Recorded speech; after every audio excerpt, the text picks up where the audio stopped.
എല്ലാവർക്കും Arya serial spot റിവ്യൂയിലേക്ക് സ്വാഗതം. ഈ വീഡിയോ ഇഷ്ടപ്പെടുവാണെങ്കിൽ ഒന്ന് ലൈക്ക് ചെയ്തും സബ്സ്ക്രൈബ് ചെയ്തും ഒന്ന് സപ്പോർട്ട് ചെയ്യണം കേട്ടോ. ഇന്നത്തെ ക്ലിക്കുകൾ ടെസ്റ്റ് എപ്പിസോഡ് റിവ്യൂ ആണ് പറയാൻ പോകുന്നത്. ആരും പ്രതീക്ഷിക്കാത്ത രീതിയിലുള്ള ഒരു ട്വിസ്റ്റാണ് വന്നിരിക്കുന്നത്.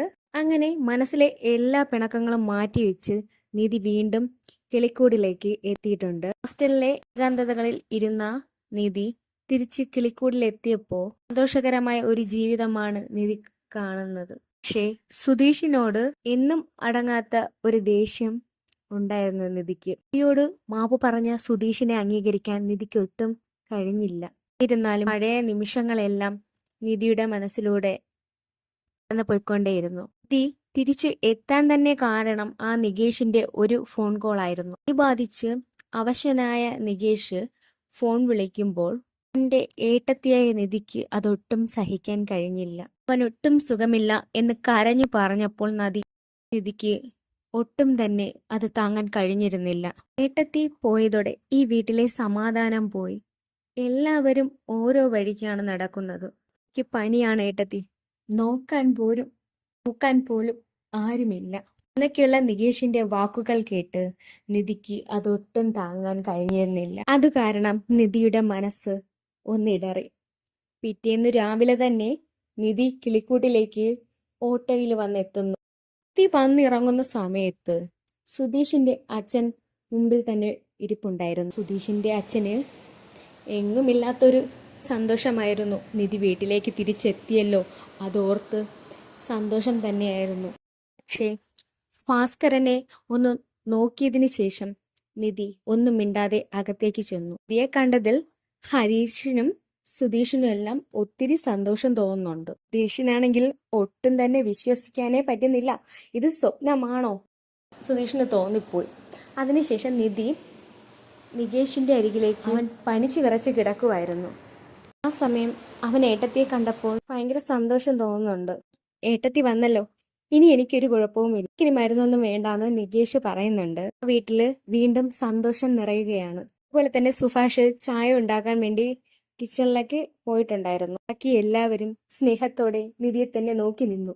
അതിനുശേഷം നിധിയോട് എല്ലാവരും കുശല അന്വേഷണങ്ങളെല്ലാം ചോദിക്കുന്നുണ്ട്. സുധീഷ് പരമാവധി ശ്രമിക്കുന്നുണ്ട്. പക്ഷേ സുധീഷ് എത്രയൊക്കെ ശ്രമിച്ചിട്ടും നിധി ഒരു മതിൽക്കെട്ട് പോലെ എന്നോട് ഒരു അവഗണനയോടെയാണ് മാറിയത് കണ്ട് അരികിലെത്തിയ ഹരീഷിനോട് പതിയെ പറയുകയാണ്. അത് മുതൽ തന്നെ ഏട്ടത്തി നിങ്ങളെ ഒന്ന് നോക്കുന്നത് പോലും ഇല്ലല്ലോ, കുറച്ചു നേരം ഒന്ന് അടങ്ങി നിൽക്കാൻ പറയുന്നുണ്ട് ഹരീഷ്. അതിനുശേഷം സുഭാഷ് ചായയും കൊണ്ട് വരുന്നുണ്ട്. ചായ എല്ലാവർക്കും കൊടുത്തു. നല്ല സ്വാദിഷ്ടമായ ചായ എല്ലാവരും ആസ്വദിച്ചു കുടിക്കുന്നു. കൂട്ടത്തിൽ നിധിക്കും സന്തോഷം തോന്നി. അവള് പറയുകയാണ്, ഭാഷേട്ടന്റെ ഈ ചായ ഞാൻ ഒരുപാട് മിസ് ചെയ്തു. മോള് വരുമെന്ന് അറിഞ്ഞിരുന്നെങ്കിൽ മോൾക്ക് ഇഷ്ടപ്പെട്ട പലഹാരങ്ങളെല്ലാം ഉണ്ടാക്കാമായിരുന്നു. പക്ഷെ അങ്ങനെ പറഞ്ഞപ്പോൾ നിധി പറയുകയാണ്, അതൊന്നും സാരമില്ല ഏട്ടാ. അതുപോലെ തന്നെ അവളോടുള്ള സ്നേഹക്കൂടുതൽ കൊണ്ട് അവൾക്കിഷ്ടപ്പെട്ട ദോശയും ചമ്മന്തിയും ഭാഷ തീരുമാനിച്ചു. കിടക്കയിൽ നിന്ന് എഴുന്നേൽക്കാൻ പോലും പറ്റാത്ത നികേഷ് ആവട്ടെ നിധിയെ കണ്ടതോടെ നല്ല ഉന്മേഷവാനായി. നികേഷ് പറയുവാണ്, ഏട്ടത്തി വരുമെന്ന് ഞാൻ ഒട്ടും പ്രതീക്ഷിച്ചതേയില്ല. നികേഷ് സന്തോഷത്തോടെ പറഞ്ഞു. നികേഷ് ഇതിനിടയിൽ ചോദിക്കുവാണ്, ഇനി ഓഫീസിലേക്കാണോ പോകുന്നത് എന്ന് ചോദിച്ചപ്പോൾ നിധി ആകട്ടെ ഇതിനൊരു ഉത്തരം പോലും കൊടുക്കുന്നില്ല. നികേഷിനെ മൈൻഡ് ചെയ്യാതെ തന്നെ നിധി നിൽക്കുന്നുണ്ട്. ഇത് വന്നതോടെ നികേഷിന്റെ പനി പകുതിയും കുറഞ്ഞു. ഇത് വന്നതോടെ നികേഷിന്റെ പനിയെല്ലാം മാറിയെന്ന് സുഭാഷ് പറയുന്നുണ്ട്. സ്നേഹത്തിന് മരുന്നിനേക്കാൾ ശക്തിയുണ്ടെന്ന് ഇപ്പോഴാ അറിയുന്നതെന്ന് സുഭാഷ് പറയുന്നുണ്ടായിരുന്നു. ഇങ്ങനെ സംസാരിച്ചുകൊണ്ടിരിക്കുന്ന സമയത്ത് ആ നികേഷിന്റെ വലിയൊരു ആഗ്രഹം തുറന്നു പറയുന്നുണ്ടായിരുന്നു. ഏട്ടത്തിക്ക് ഈ വീട്ടിലേക്ക് തന്നെ തിരിച്ചു വന്നൂടെ? അത് കേട്ട് എന്തു പറയണമെന്നറിയാതെ മിണ്ടാതെ നിൽക്കുമ്പോൾ നികേഷ് വീണ്ടും നിർബന്ധിക്കുന്നുണ്ട്. ഈ ചേട്ടനുമായിട്ടല്ലേ ഏട്ടത്തിക്ക് പ്രശ്നം, അല്ലെങ്കിൽ നമുക്ക് ഏട്ടനെ പുറത്താക്കാം, ഏട്ടത്തി ഇങ്ങോട്ടേക്ക് തിരികെ വന്നാൽ മതി. നികേഷിന്റെ ആ നിഷ്കളങ്കമായ ആവശ്യം കേട്ട് നികേഷിന്റെ തൊണ്ടയിൽ ചായ കുടുങ്ങിപ്പോയി. ആ സമയം ഹരീഷ് സുധീഷിനെ നോക്കി കളിയാക്കുന്നുണ്ടായിരുന്നു. ശേഷം സുഭാഷ് സ്നേഹത്തോടെ ഉണ്ടാക്കിയ ദോശ ആസ്വദിച്ച് കഴിക്കുന്നുണ്ടായിരുന്നു. ഇടയ്ക്ക് മോനെ കാണാൻ എത്തിക്കോളാമെന്ന് പറഞ്ഞ നികേഷിന്റെ മുഖത്ത് ഒരു വെളിച്ചം വന്നു. ചെയ്യുന്നതിന്റെ സങ്കടം ഉണ്ടെങ്കിലും വീണ്ടും കാണാമെന്ന ഗ്രഹം നടക്കുമല്ലോ. വീട്ടിലുള്ളവർക്കെല്ലാം അതൊരു പുതിയ പ്രതീക്ഷ നൽകി. നികേഷിന്റെ നിർബന്ധത്തിന് മുന്നിൽ നിധി പറയുവാണ്, നീ ആദ്യം നിന്റെ പനിയൊന്ന് മാറ്റ്, ബാക്കി കാര്യങ്ങൾ പിന്നീട്. ആശയേക്കാൾ ഉപരി അവന്റെ ആരോഗ്യത്തിലായിരുന്നു എനിക്കപ്പോൾ ആശങ്ക. അത്ര പറഞ്ഞ് ഇറങ്ങാൻ തുടങ്ങുന്ന നിധിയെ സ്റ്റാൻഡ് വരെ ആക്കാമെന്ന് സുധീഷ് കാശ് ഉറപ്പു നൽകി. ആ സമയത്താണ് സുധീഷിന്റെ തന്ത്രം നടന്നത്. അടുപ്പിൽ കറി ഇരിക്കുന്നുണ്ടെന്ന് പറഞ്ഞ് സുഭാഷിനെ അടുക്കളയിലേക്ക് വിട്ടു. എന്നിട്ട് താൻ നിധിയോടൊപ്പമെന്ന് പറയുകയായിരുന്നു. നിധിയുമായി കുറച്ചും കൂടെ സംസാരിക്കാൻ കിട്ടുന്ന അവസരമാണെന്ന് പ്പിച്ച സുധീഷ് ആ തീരുമാനം മുറക്കി പിടിക്കുകയാണ്. നീയെ പോകാമെന്ന് നിധി പറയുന്നുണ്ടെങ്കിലും മുറ്റത്ത് വെറുതെ ഇരിക്കുന്ന വണ്ടി ചൂണ്ടിക്കാട്ടി സുധീഷ് പറയുകയാണ്, ഏട്ടത്തിക്ക് വാങ്ങിയ വണ്ടിയല്ലേ, ഇത് ഹോസ്റ്റലിലേക്ക് കൊണ്ടുപോയി വെച്ചാൽ ഒരു ഉപകാരമാകില്ലേ എന്ന് പറയുമ്പോൾ അതിന് വണ്ടി ഓടിക്കാൻ അറിയില്ലല്ലോ സുധീഷ് പറയുകയാണ്. എന്നാൽ ആ സമയത്ത് നിധി ദേഷ്യത്തോടെ സുധീഷിനെ ഒന്ന് തറപ്പിച്ച് നോക്കുന്നുണ്ട്. ഒടുവിൽ നിധി മുന്നിലും സുധീഷ് പിന്നിലും നടപ്പ് തുടങ്ങി. എന്റെ പിന്നാലെ എന്തിനാ ഇങ്ങനെ വരുന്നതെന്ന് നിധി ചോദിക്കുന്നുണ്ട്. ആ സമയം സുധീഷ് പറയുവാണ്, ഇത് ഗവൺമെന്റിന്റെ റോഡാണ്, അല്ല ഇത് നിന്റെ അച്ഛന്റെ വകയൊന്നുമല്ല. സുധീഷും പറയുന്നുണ്ടായിരുന്നു. ആ റോഡിലുള്ള അവരുടെ പഴയകാല വഴക്ക് വീണ്ടും അവർ ഉണർത്തുന്നുണ്ടായിരുന്നു. എനിക്ക് തനിയെ നടക്കാമെന്ന് പറയുന്നുണ്ടായിരുന്നു.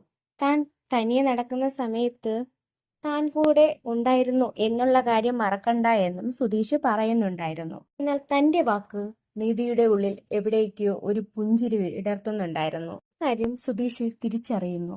ിൽ വെച്ച് കുറച്ചു നാട്ടുകാരുടെ ചോദ്യം അവരെ അലസതപ്പെടുത്തുന്നുണ്ടായിരുന്നു. ഭാര്യയും ഭർത്താവും തമ്മിലുള്ള വഴക്ക് തീർന്നോ എന്നൊക്കെ ചോദിക്കുന്നുണ്ടായിരുന്നു. എന്നാൽ സുധീഷിന്റെ ശൈലിയിൽ അതിനൊക്കെ മറുപടി നൽകി.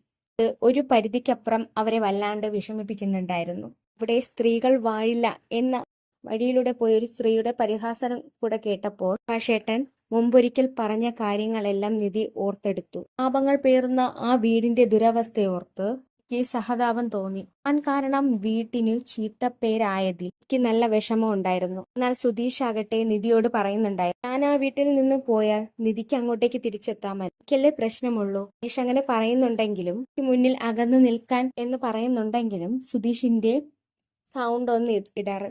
എന്നാൽ അനാവശ്യമായ കാര്യങ്ങൾ പറയണ്ട എന്ന് നിധി അവനോട് പറയുന്നുണ്ടായിരുന്നു.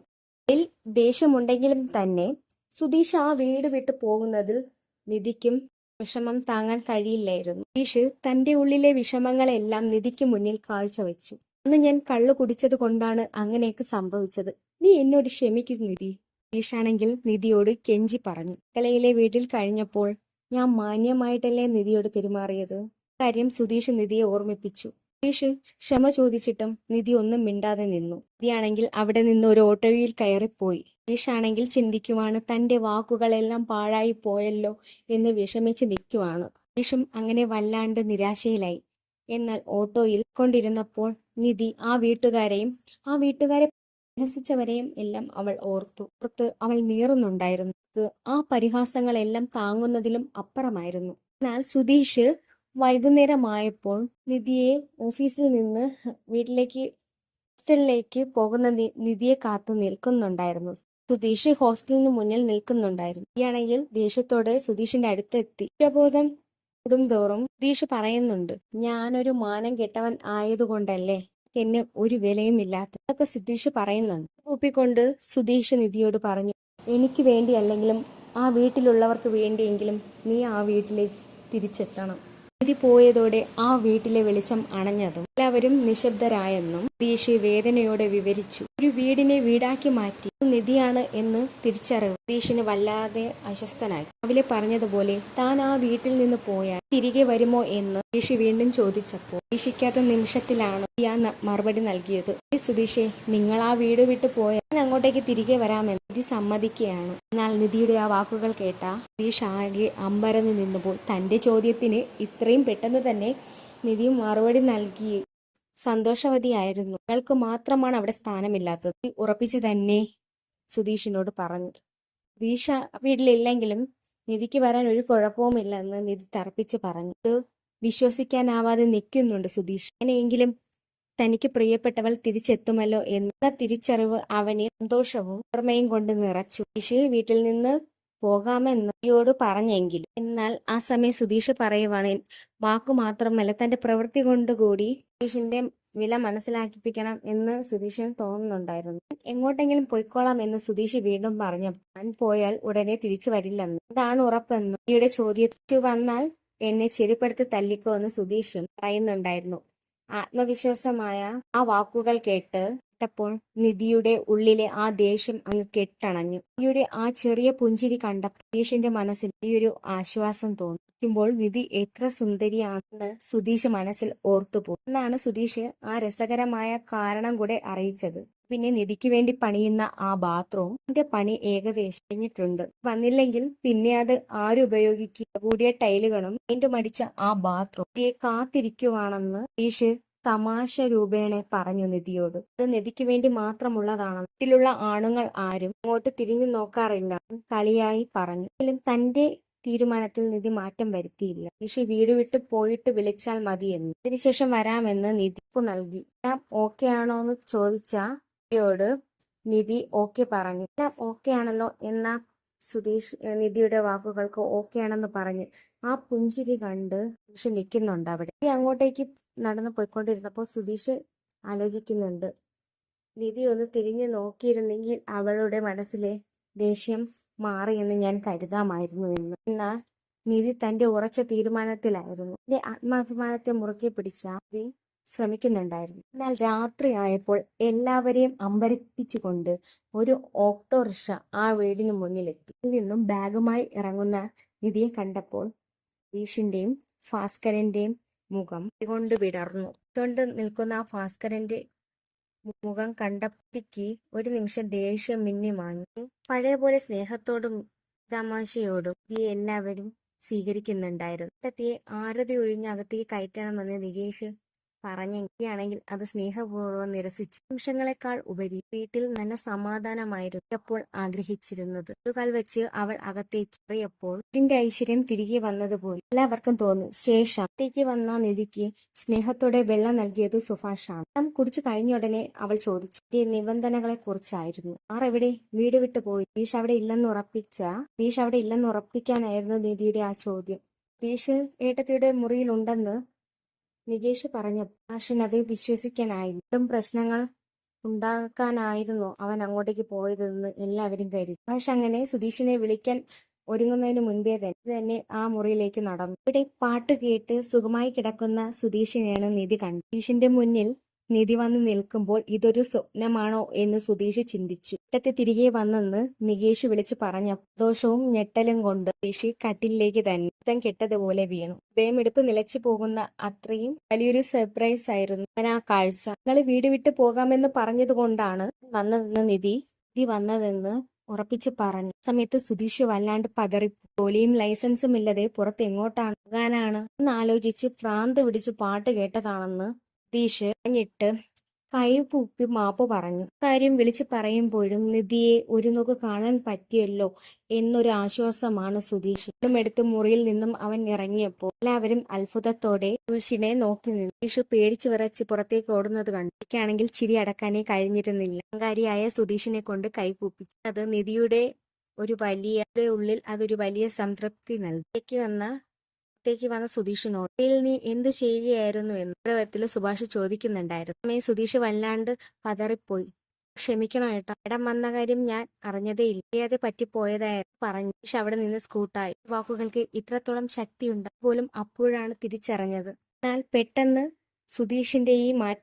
പെട്ടെന്നുണ്ടായ സുധീഷിന്റെ ഈ മാറ്റം കാണും സുഭാഷ് അമ്പരന്ന് പോയി. ഇത് എന്ത് പറ്റി? അവനോട് എന്തെങ്കിലും കടുപ്പിച്ച് പറഞ്ഞായിരുന്നു? സുഭാഷ് സംശയത്തോടെ ചോദിച്ചു. പഠിക്കാനൊന്നുമില്ലെന്നോ? എല്ലാം ശുഭമാണെന്ന് പറഞ്ഞു. സുധീഷാണ് എല്ലാവരെയും ആശ്വസിപ്പിച്ചത്. എന്റെ പ്രിയപ്പെട്ട ഏട്ടത്തി തിരികെ വന്നതിന്റെ ദേഷ്യത്തിലായിരുന്നു ഇപ്പോൾ നികേഷ്. തുടർന്ന് നികേഷ് ഓടിപ്പോയി നിധിയുടെ ബാഗ് എടുത്ത് കയ്യിലേൽപ്പിച്ചു. എന്റെ പ്രിയപ്പെട്ട അനുജന്റെ സ്നേഹത്തിന് നന്ദി പറഞ്ഞു. നിധി ആ വീട്ടിൽ പഴയ സ്ഥാനം തിരികെ ഉറപ്പിച്ചു. ഒടുവിൽ സന്തോഷത്തോടെയും നിധി ആ വീട്ടിൽ പഴയ കസേരയിൽ ഇരിക്കുമ്പോൾ എല്ലാവരുടെയും മുഖത്ത് പുഞ്ചിരി വിടർന്നു. പേറിയ സംഭവങ്ങളെല്ലാം പോകുന്ന ഒരു പുതിയ തുടക്കമായിരുന്നു അത്. എല്ലാവരും ആ പഴയ സന്തോഷത്തിൽ എത്തിച്ചേർന്നു. സുധീഷിന്റെ സഹോദരങ്ങളും നികേഷും നിധിയൊക്കെ സംസാരിച്ചുകൊണ്ടിരിക്കുവാണേ. സുധിയും ഉണ്ട്, സുധീഷും ഉണ്ട്. സുധീഷാണെങ്കിൽ വളവളാന്ന് പറഞ്ഞുകൊണ്ടിരിക്കുവാണ് എന്തൊക്കെയോ. സുധീഷ് എന്നിട്ട് നിധിയോട് പറയുവാണ്, തനിക്കെന്നെ ഇഷ്ടമാണല്ലേ, അതുകൊണ്ടല്ലേ എന്തൊക്കെ സംഭവിച്ചിട്ടും താനാ കഴുത്തിൽ കിടക്കുന്ന താലി അഴിച്ചു മാറ്റാത്തെന്ന്. ഇത് കേട്ട പാടെ തന്നെ നിധി ചാടി എഴുന്നേൽക്കുന്നുണ്ട്. നികേഷൊക്കെ ഞെട്ടി നിൽക്കുന്നുണ്ട്. സുധീഷേട്ടൻ എന്താ പറയുന്നേ എന്നുള്ള രീതിയിലാണ് അവരൊക്കെ നോക്കുന്നത്. സുധീഷിന്റെ ഈ ഒരു വാക്കുകൾ കേട്ടിട്ട് നിധിയാണെങ്കിൽ എന്ത് ചെയ്തു? സുധീഷിന്റെ അരികിലേക്ക് വന്നു. എന്നിട്ട് ആ കഴുത്തിൽ കിടന്ന താലി അഴിച്ചു മാറ്റുന്നുണ്ട്. സമയത്ത് സുഭാഷ് ഏട്ടനും അവിടേക്ക് എത്തുന്നുണ്ട്. ഈ വീഡിയോ ഇഷ്ടപ്പെടുവാണെങ്കിൽ ഒന്ന് ലൈക്ക് ചെയ്തും സബ്സ്ക്രൈബ് ചെയ്തും ഒന്ന് സപ്പോർട്ട് ചെയ്യണം.